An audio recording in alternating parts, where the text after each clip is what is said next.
Dieu dit dans Ésaïe 45:12, « C'est moi qui ai fait la terre, et qui serait allé créer l'homme. C'est moi. Ce sont mes mains qui ont déployé les cieux, et c'est moi qui ai disposé toute leur armée.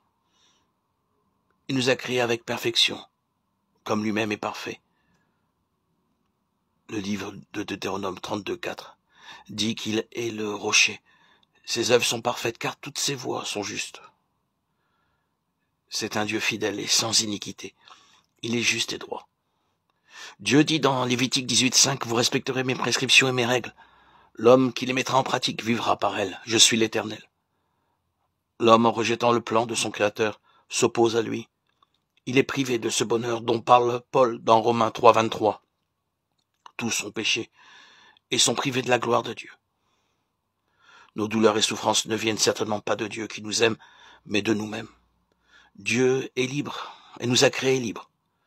Dieu, en nous créant, ne nous a pas prédestinés à la mort ni au malheur. En nous livrant à notre propre choix, il nous rend responsables de nos actes et n'intervient pas dans nos décisions. Par contre, il nous exhorte à faire le bon choix du bien. On comprend alors que l'homme ne peut s'en prendre qu'à lui-même s'il subit les conséquences de son choix du mal, les conséquences du péché. Le péché est source de malheur. Jérémie 5:25 dit « Ce sont vos fautes qui ont déréglé cet ordre. Ce sont vos péchés qui vous privent de ces biens. » Tout homme est pécheur parce que, connaissant le bien et le mal, il choisit délibérément le mal.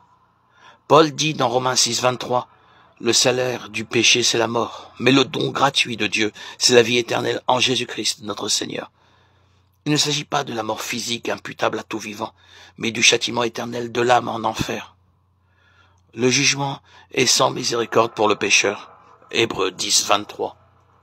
Jésus-Christ, qui est Dieu en devenant homme, prend sur lui toutes nos transgressions volontaires et involontaires, subit le châtiment de mort réservé aux pécheurs à la croix et meurt physiquement, mort comme un pécheur, lui qui n'a jamais péché. Son âme descend en enfer conformément à la justice divine. Ézéchiel 18:4, d'où il ressuscite le troisième jour. Voilà pourquoi. C'est par la foi en son nom, Jésus-Christ de Nazareth, que tout homme, quelle que soit sa race, sa religion, son éducation, sa croyance, sa culture, reçoit le pardon de ses péchés, selon ce que disent l'Écriture sainte dans Éphésiens 1:7. En lui, par son sang, nous sommes rachetés, pardonnés de nos fautes, conformément à la richesse de sa grâce. C'est par la foi en Jésus-Christ que l'homme pécheur échappe au châtiment éternel de l'enfer. C'est une grâce, une manifestation de l'amour de notre Père à notre égard. Connaissant ces vérités, abandonnez le mal sous toutes ses formes et purifiez-vous de toute souillure. Convertissez-vous à la justice du royaume des cieux pour vivre désormais dans l'espérance du salut de notre âme par la foi en Jésus-Christ. Jean 14:6. Jésus lui dit, « C'est moi qui suis le chemin, la vérité et la vie. On ne vient au Père qu'en passant par moi.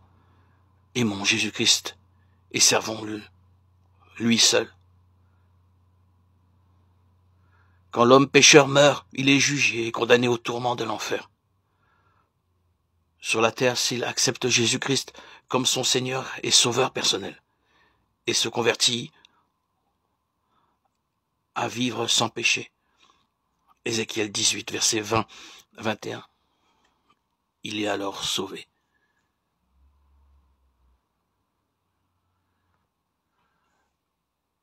Le salut est en Jésus-Christ. Il est notre passeport pour accéder au royaume.